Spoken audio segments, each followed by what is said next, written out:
This is my assignment 2 titled Journey of an Outcast. The issue focused within this presentation is around bullies. The first part of this presentation, we will look at what is the topic. Before actually looking into the topic, I want to state that a lot of the information that I gathered for this presentation was focused around the term bullying. Now, a lot of the information that we will be reflecting on is focused on the term bullying. However, I will relate it back to the issue of this presentation, which is bullies. Before we carry on, I will show a video that highlights the topic of bullying. This video I saw on my final practicum experience at Hobsonville Point Secondary School.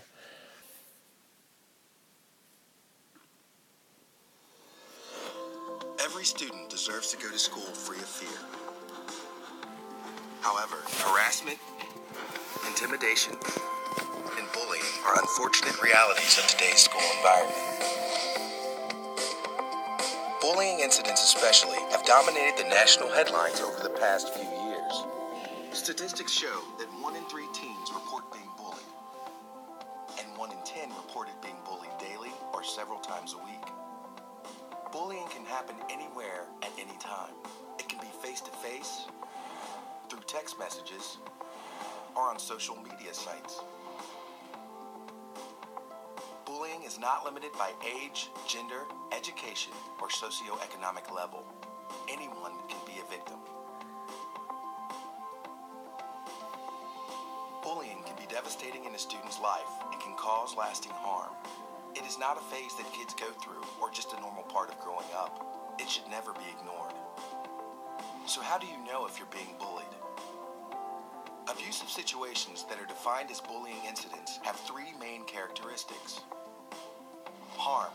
Someone gets hurt physically, socially, or emotionally. Unfair match.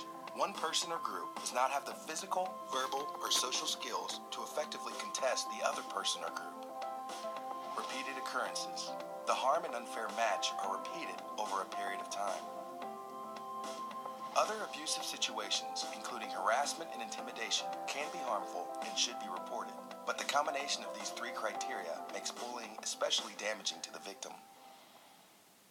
If you think you're being bullied, intimidated, or harassed, we want you to know that there's help. If you're being mistreated, tell an adult now. Bullying, harassment, and intimidation have no place in a school setting or your life. Your parents and your school's administration want to know if you're being mistreated so they can take the appropriate actions to stop the behavior.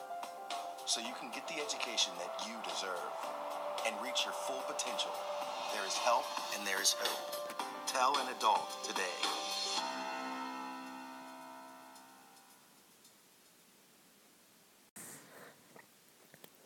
Following on from the video that we just saw, this presentation looks at the issue of bullying. What is it? Waikato University Health lecturer Debbie Futa-Poati states that bullying behaviour is serious and a complex matter. It is a form of aggressive behaviour. Most widely accepted definitions of bullying behaviour are based around the following 4 characteristics. That is, bullying is deliberate, bullying involves a power imbalance, bullying has an element of repetition, and bullying is harmful. Now, it is important to realize that 3 of these 4 characteristics were mentioned in that video.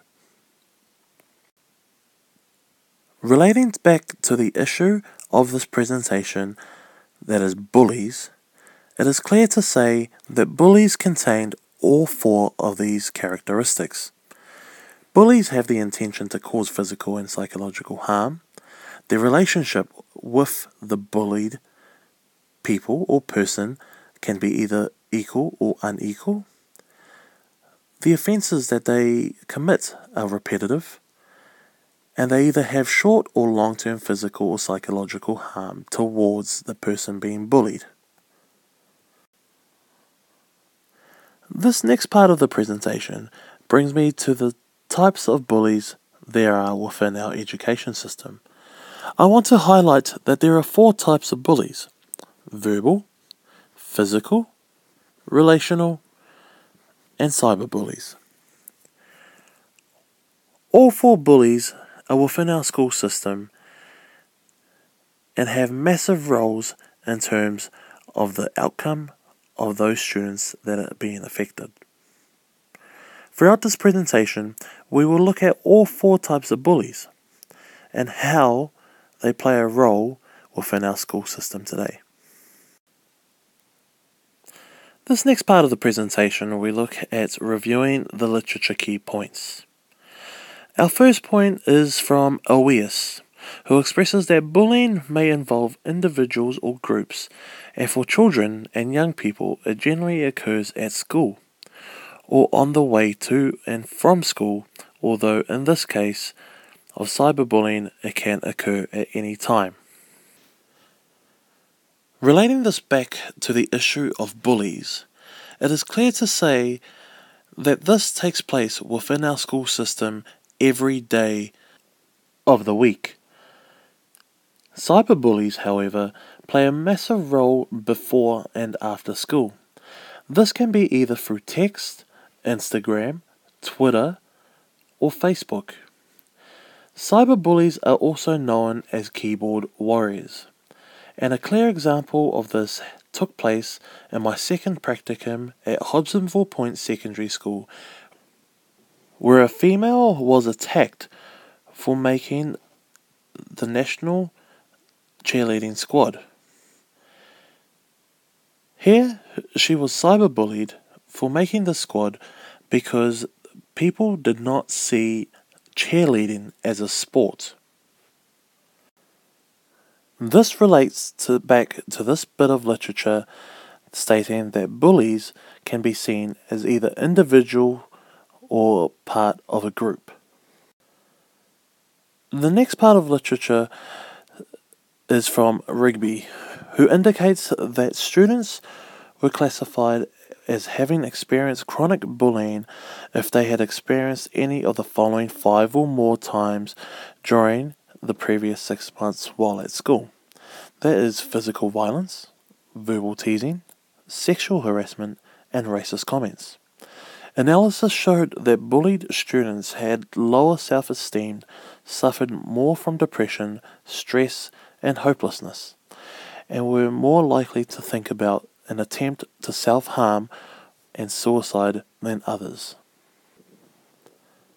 Suicide has been seen as a major issue within our New Zealand schools as more and more young people are tending to take their lives because of issues surrounding bullying or being bullied.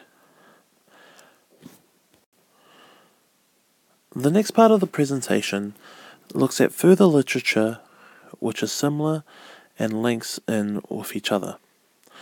Grogan, Bennett, Hooper and Dickinson states that bullies are often aggressive towards adults as well as both teachers and parents. They have more of a positive attitude towards violence, and there is a strong need to be more dominant than others.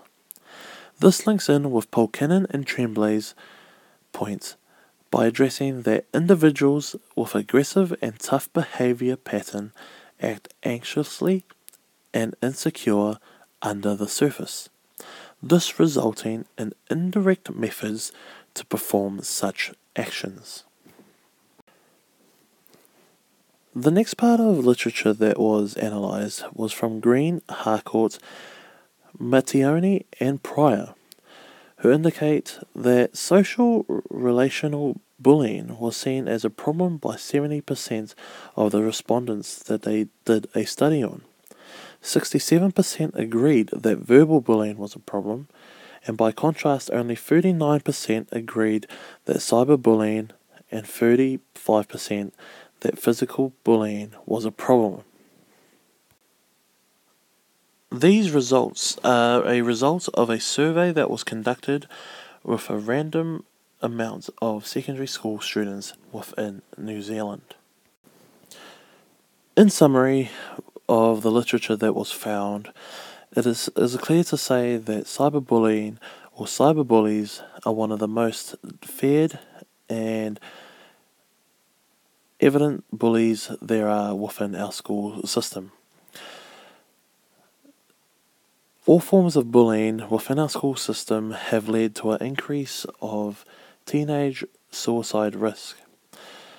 There are plenty of students and even teenagers who are starting to take their lives more, which result into either thoughts of suicide or suicide attempts itself. Bullies can be also seen as a dominant force, either vocally or just in terms of their presence, and they have a more aggressive and tough behaviour pattern. But then some may say that there is something very insecure under the surface of that individual. The next part of the presentation analyses the impacts on the learners. Not only the learners themselves, but however the bullies and the wider school community. I've noted a few points that I see or feel that are important towards the impact on our learners. However, bullying doesn't involve only those doing the bullying and those being bullied. Bullying involves and affects the entire school community. There are three main groups that are affected, in my opinion, by bullying, which are the students who are bullied, the students who bully, and the witnesses or bystanders who see it happen. So if we take my first point, which is the impact on bullied students. So the students who are bullied can develop some physical symptoms such as headaches, stomach pains, or even sleeping problems. It doesn't have to be major, it can be minor. They may be afraid to go to school, which I've mentioned in that first point, and they may be just afraid to go on simple forms of transport such as school buses, the trains, or other formats of transportation.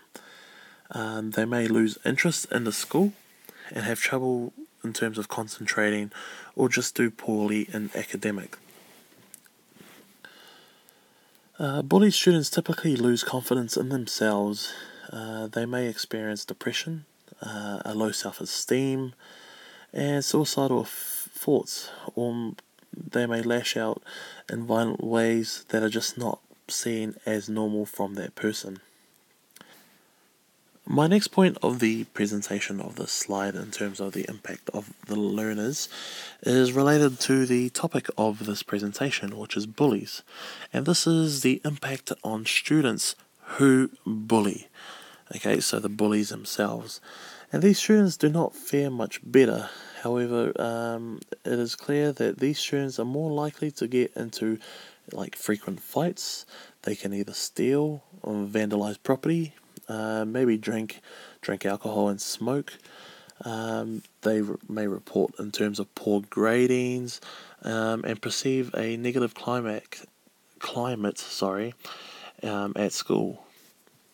There is also a point where it links in that with everything that has happened in terms of the bully's life, it can lead to an increased risk in terms of the amount of crime that they can commit later on in life. It is important to note, however, that not all students who bully others have obvious behavioural problems or are engaged in rule-breaking activities. Some of them are highly skilled, in terms of their social skills, physical, sporting skills, and have just had a kind of a bump in life. However, for this reason, it is often difficult for adults to discover or even imagine that these students engage in bullying behaviour. It doesn't take long for these students to be approached, and then later on in life they have recovered from this phase and have, in some case become normal again. The next point is the impact of bullying on the bystanders. So, in terms of this, students who witness bullying may be also affected, and they may feel guilty for not helping, or fearful that they will be the next target. A worst case scenario, they may also be drawn into the bullying themselves later on within their schooling lives, but then feel bad about it afterwards. All of this may change according to the group of people that they hang around with, the classroom attitudes, and just like I guess the direction that individual is taking. But not only that, as they get older, they will know the difference between right and wrong. Overall, the impact of the learners, will affect majorly the functioning of the school. So if we have a school that operates highly on bullying, or bullies themselves, and the school just sits back, then we will fear for the worst.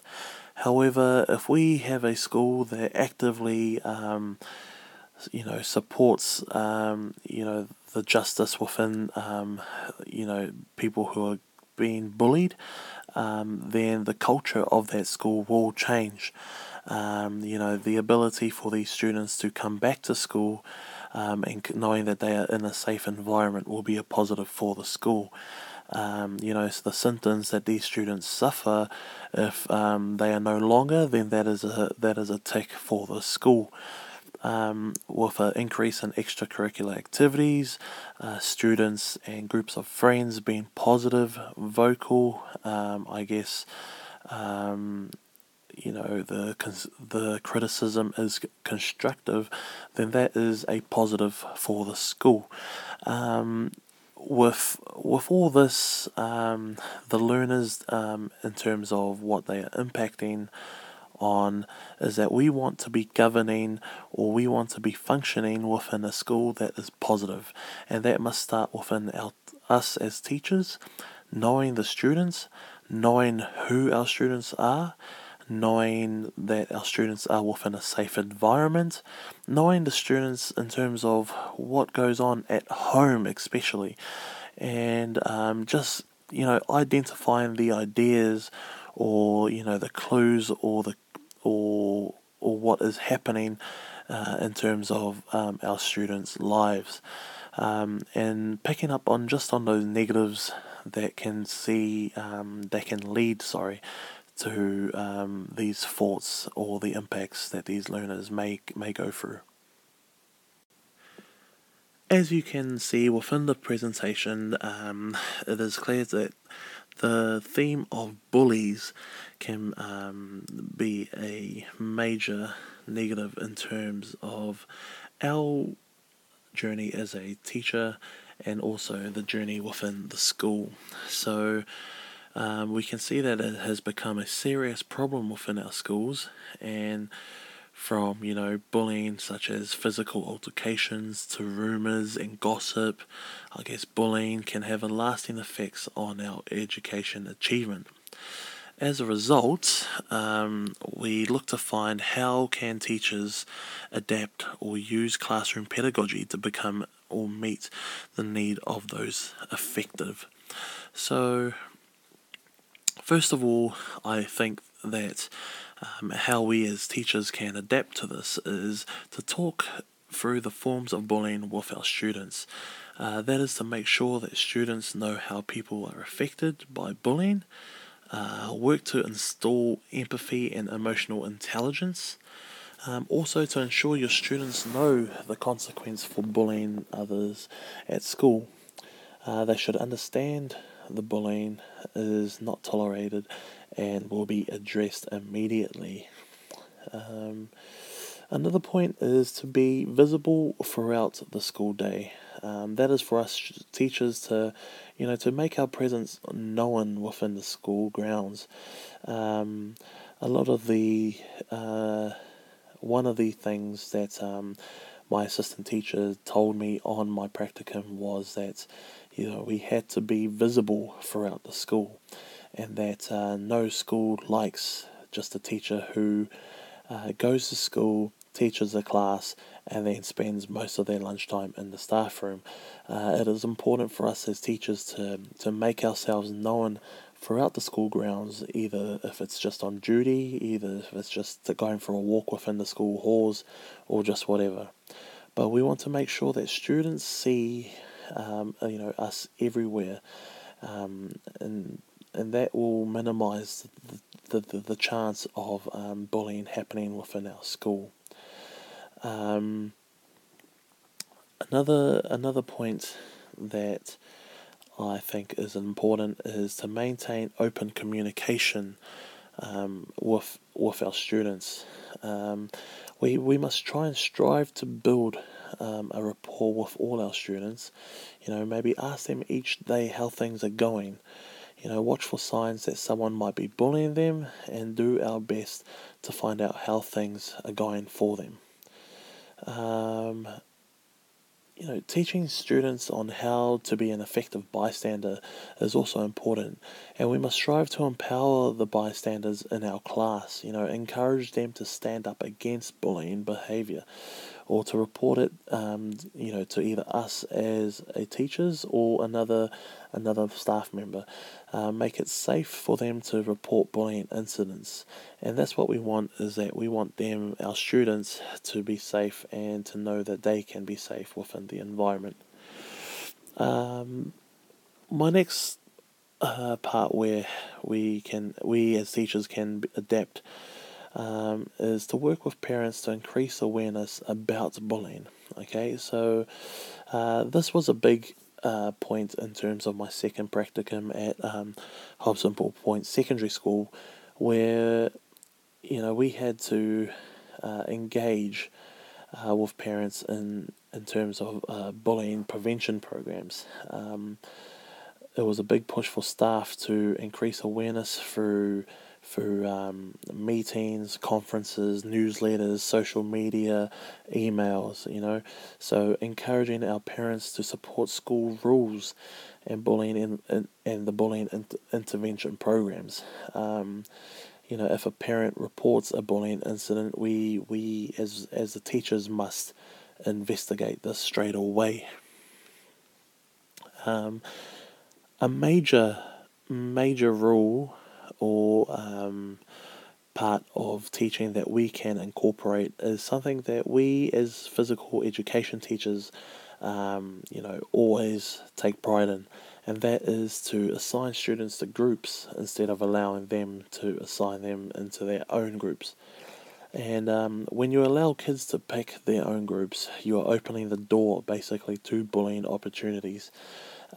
Even though we may not see it as a major thing right there on the spot, it does become a opportunity for bullying to take place.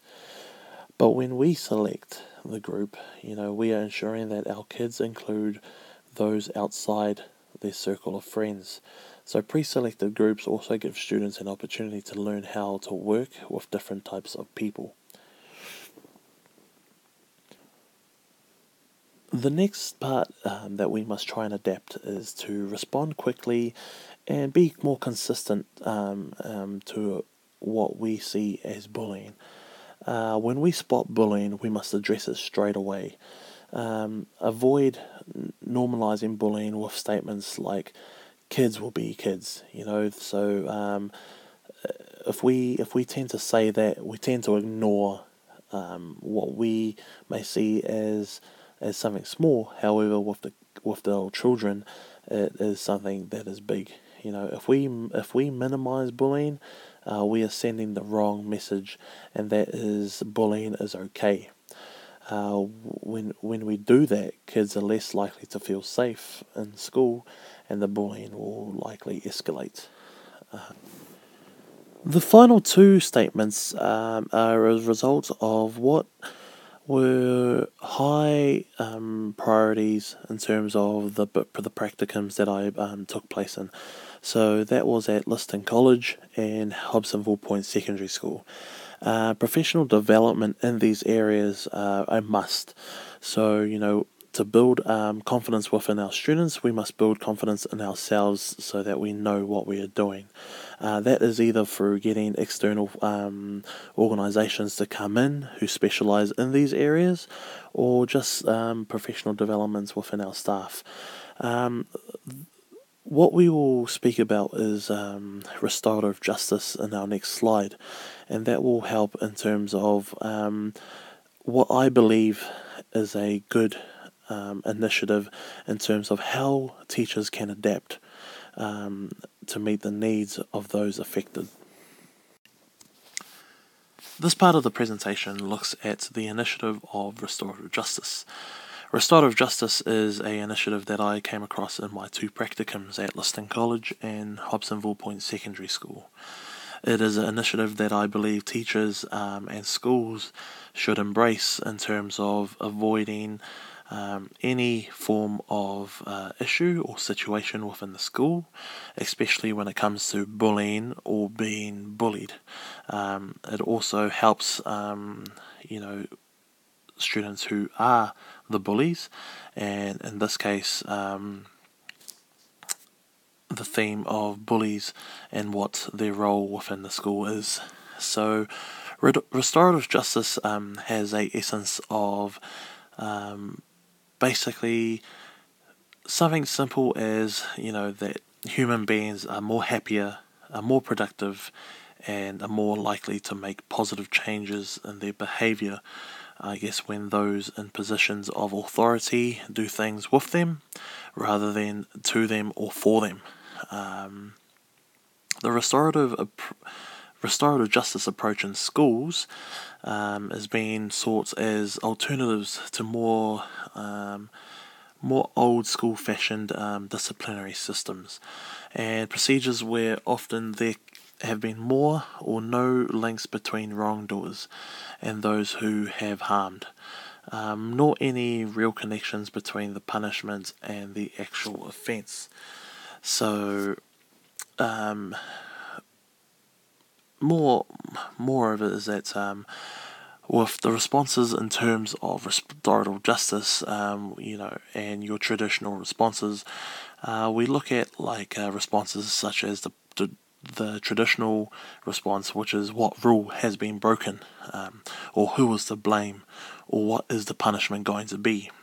Whereas the restorative practices, their responses would be what's happened, who has affected, or who has been affected, how, what needs to be done to put things right, what do we need to do to move forward.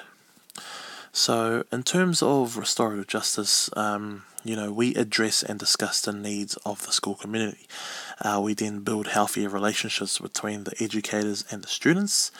We reduce, prevent, and improve harmful behaviour. We repair harm and restore positive relationships. And finally, we resolve conflict, hold individuals and groups accountable. So this whole restorative justice initiative is something that I believe teachers should adapt to help prevent the issues that we are faced with. The final part of this presentation looks at 3 questions for further discussions if we were to focus on this issue later on. My first question would be, what are the characteristics of a bully compared to those who have been bullied? Are they similar or related? How can we as teachers and administrators provide for these 2 groups? My second question would be, are those who are labelled as bullies isolated, vulnerable, or singled out by us who are known to be neutral? Is there any evidence to say that we are not bullies as well when we approach this issue? The third and final question is, what specific programs have been established or can be established to help those who are labelled as bullies? This brings me an end to my presentation titled The Journey of an Outcast. I thank you very much for listening to my presentation, and I wish you well.